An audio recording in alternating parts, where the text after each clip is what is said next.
Você acredita que o mal pode se manifestar de formas que não conseguimos explicar? E se eu te dissesse que, por acaso, fui arrastado para o centro de um ritual sombrio que mudou minha vida para sempre? Essa é só a primeira relatos de 3 experiências reais que irão te deixar com arrepios. Prepare-se para mergulhar em um universo de escuridão, suspense e puro terror. Esses relatos não são apenas histórias, são vivências que desafiam o limite entre o real e o sobrenatural. Em cada minuto, o medo cresce, e o que parecia impossível se torna assustadoramente real.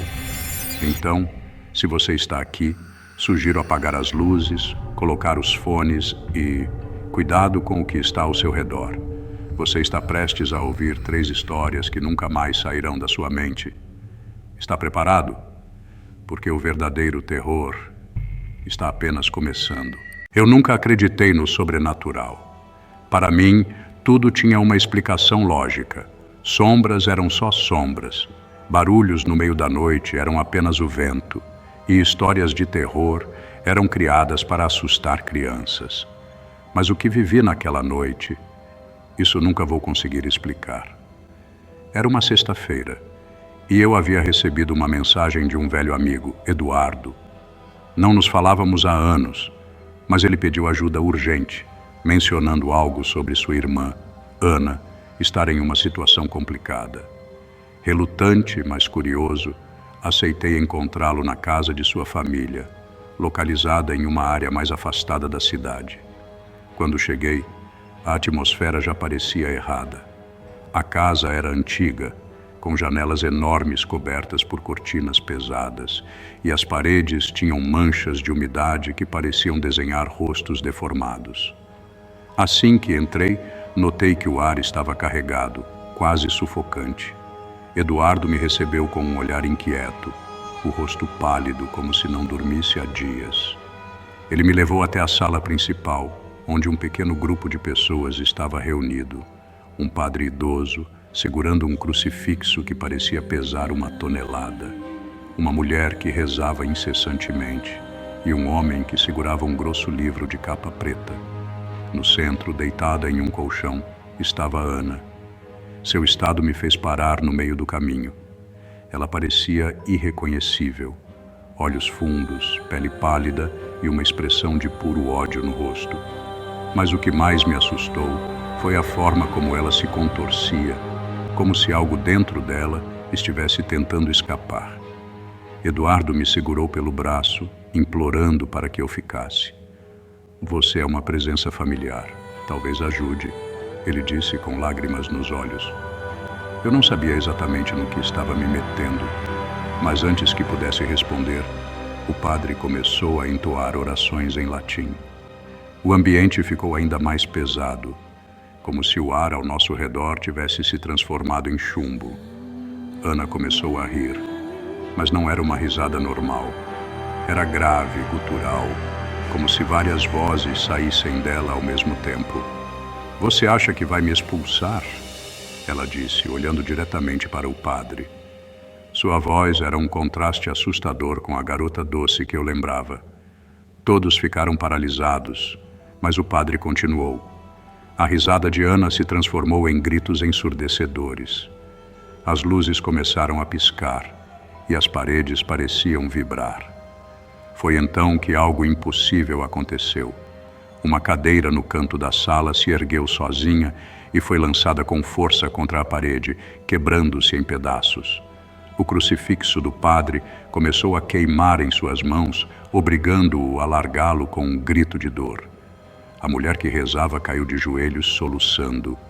Eu queria correr, mas minhas pernas estavam presas, como se algo invisível me segurasse no lugar. Eduardo gritava o nome da irmã, tentando alcançá-la, mas foi jogado para trás como se uma força invisível o tivesse empurrado. Foi nesse momento que Ana me olhou. Não, não era ela. Aquilo que estava ali dentro me viu, e eu senti um frio percorrer minha espinha. Você não deveria estar aqui, a voz dentro dela disse. De repente senti uma pressão no peito, como se mãos invisíveis estivessem tentando me sufocar. Comecei a rezar, mesmo sem ser religioso, pedindo qualquer tipo de ajuda. As vozes ao meu redor ficaram mais altas, como se 1000 pessoas estivessem gritando ao mesmo tempo. O padre gritou algo em latim e Ana começou a convulsionar violentamente. O chão tremeu e as paredes pareciam se fechar. Então, houve um silêncio abrupto. Ana desmaiou e o ar ficou mais leve, embora ainda carregado com uma sensação de algo errado. Acabou? Perguntei com a voz trêmula. O padre me olhou, mas não respondeu. O olhar dele dizia que aquilo estava longe de terminar. Naquela noite saí da casa sem olhar para trás. Eduardo nunca mais falou comigo e eu não tentei procurá-lo, mas às vezes à noite eu ainda sinto aquela pressão no peito. Ainda ouço risos no silêncio e vejo sombras se movendo no canto dos meus olhos. Algo ficou comigo daquela noite, algo que não consigo afastar. E o pior, às vezes essas sombras me chamam pelo nome. Depois daquela noite pensei que o pior tinha passado, mas estava enganado. O que aconteceu naquela sala de exorcismo não ficou confinado àquela casa. Algo se desprendeu e me seguiu. Nos primeiros dias, tentei racionalizar. As luzes piscando no meu apartamento eram apenas problemas na rede elétrica. Os passos que ouvia no corredor poderiam ser de algum vizinho. Mas quando as coisas começaram a sair do controle, percebi que estava lidando com algo muito maior do que podia compreender. Tudo começou com os sonhos. Eu acordava todas as noites às 3h33, suando frio, com a sensação de que alguém estava me observando. No início, era apenas uma presença. Depois, as coisas escalaram. No sonho, eu estava de volta à casa de Eduardo, mas desta vez estava sozinho. Andava pelos corredores escuros, ouvindo sussurros que me chamavam. Você não deveria estar aqui, repetiam as vozes, misturando raiva e zombaria. Uma noite, ao acordar ofegante, percebi que as marcas dos meus dedos estavam cravadas no colchão, como se eu tivesse me segurado com toda a força para não cair em um abismo invisível. Naquela madrugada, notei algo ainda mais assustador. Havia marcas de dedos nas paredes do quarto, mas não eram minhas. Tentei ignorar. Continuei com minha rotina, mas as manifestações não me deixavam. Objetos na minha casa começaram a se mover sozinhos. Certo dia, enquanto tomava café, vi a xícara escorregar pela mesa e se espatifar no chão, como se alguém a tivesse empurrado. Outro dia, o som da TV ligou sozinho, apenas para transmitir estática que sussurrava algo indecifrável. Minha saúde começou a se deteriorar. Eu mal dormia, estava constantemente exausto e tinha uma sensação constante de ser observado. Um amigo, percebendo meu estado, sugeriu que procurasse ajuda espiritual. Relutante, decidi visitar uma igreja. O padre que me recebeu era um homem simples, de olhar gentil, mas firme. Quando contei o que tinha acontecido, ele ficou em silêncio por um longo tempo, antes de me dizer algo que fez meu estômago revirar. Você carregou algo com você naquela noite, e agora isso está tentando encontrar um lugar para ficar. Ele sugeriu uma bênção e, desesperado, aceitei. Durante o ritual, algo estranho aconteceu. Quando ele começou a rezar, senti um calor intenso subir pelo meu corpo. Meu peito ficou pesado e minha visão escureceu por um momento. As palavras em latim que ele pronunciava pareciam ecoar em minha mente e, de repente, ouvi o mesmo riso gutural que havia ouvido na casa de Eduardo. O padre parou de rezar e me olhou diretamente nos olhos. Isso não quer ir embora facilmente, mas você precisa lutar. Lutar? Como se luta contra algo que você não pode ver.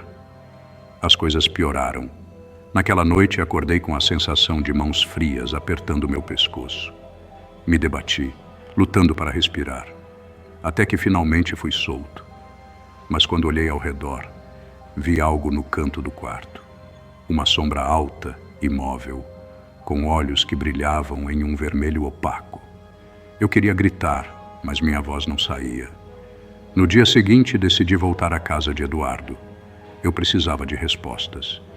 Quando cheguei, a casa parecia abandonada. As janelas estavam quebradas, a porta entreaberta e o jardim estava coberto de mato. Entrei com cautela, chamando por Eduardo. A casa estava silenciosa, mas o mesmo ar pesado ainda pairava. No entanto, algo era diferente. No centro da sala, onde tudo aconteceu, havia um círculo desenhado no chão, com símbolos estranhos que eu nunca tinha visto. Perto dele, uma foto minha estava colocada no centro. "Eles te marcaram", disse uma voz atrás de mim. Era o padre que havia feito o exorcismo naquela noite. Ele parecia mais velho, mais cansado. "O que estava em Ana encontrou você, e agora não vai parar até terminar o que começou." Antes que eu pudesse perguntar o que ele queria dizer, as luzes da casa começaram a piscar e o som de risadas preencheu o espaço. Era a mesma risada de Ana. O padre segurou meu braço com força e começou a rezar, mas desta vez as palavras pareciam não surtir efeito. A última coisa que lembro é ser arrastado para o centro do círculo por algo invisível, enquanto o mundo ao meu redor desaparecia em uma escuridão completa. Quando acordei, estava no meu apartamento. Tudo parecia normal, mas algo dentro de mim sabia que aquilo ainda não tinha acabado. E eu continuo esperando, porque sei que, em algum momento, eles vão voltar. Os dias seguintes foram uma mistura de medo e confusão. Eu não sabia se estava ficando louco ou se realmente havia algo me perseguindo. Mesmo tentando seguir minha vida normalmente, as evidências de que eu não estava sozinho se tornavam cada vez mais impossíveis de ignorar. Certa noite, enquanto tentava dormir, senti algo gelado tocar meu rosto. Me virei, assustado, mas não havia nada ali.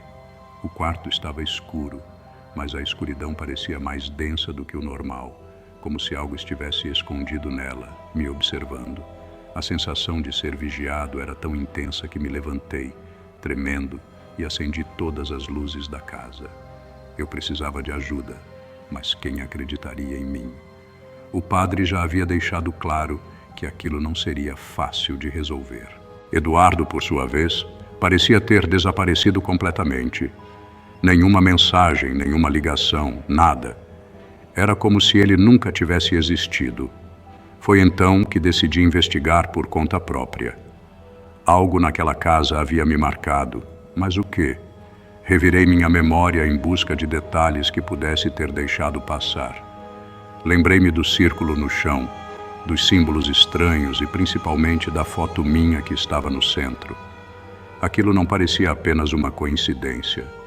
Com o pouco de coragem que me restava, voltei à casa. Ela estava ainda mais abandonada do que antes, como se ninguém tivesse pisado ali desde a última vez que estive. A porta rangeu ao ser aberta, e o cheiro de mofo e algo mais metálico invadiu minhas narinas. Cada passo que eu dava parecia ecoar por toda a casa. Fui direto para a sala principal onde tudo havia acontecido. O círculo ainda estava lá, mas desta vez algo estava diferente. No centro havia um objeto que não estava ali antes. Um pequeno espelho com bordas douradas, sujas e manchadas de algo que parecia ferrugem. Aproximando-me, hesitei em tocá-lo. Havia algo de errado com aquele espelho. Quando olhei para ele por um breve momento, não vi meu reflexo. O que vi foi o rosto de Ana. Ela estava sorrindo, mas não era um sorriso normal. Era um sorriso distorcido, cheio de malícia. De repente, ouvi passos atrás de mim. Virei-me rapidamente, mas não havia ninguém. O som, no entanto, continuava, como se algo estivesse circulando ao meu redor. Foi quando senti novamente aquela presença gelada, o mesmo toque que havia sentido na minha cama dias atrás. Só que desta vez era mais forte, mais real. Por que voltou? A voz gutural ecoou pela sala. Não era apenas uma voz, eram várias, falando em uníssono, como um coro macabro. Antes que eu pudesse responder, senti um puxão violento, como se algo invisível tivesse agarrado meu braço e tentasse me arrastar para dentro do círculo. Eu lutei, gritei, mas era inútil. Meu corpo parecia ser puxado por uma força impossível de resistir. Foi então que me lembrei do espelho. Em um ato de puro desespero, peguei-o e o levantei na direção do círculo. No instante em que fiz isso, a sala foi preenchida por um grito ensurdecedor e uma onda de energia me jogou contra a parede. Quando recuperei os sentidos, o círculo estava apagado, como se nunca tivesse estado ali. O espelho, por sua vez, estava quebrado em 1000 pedaços.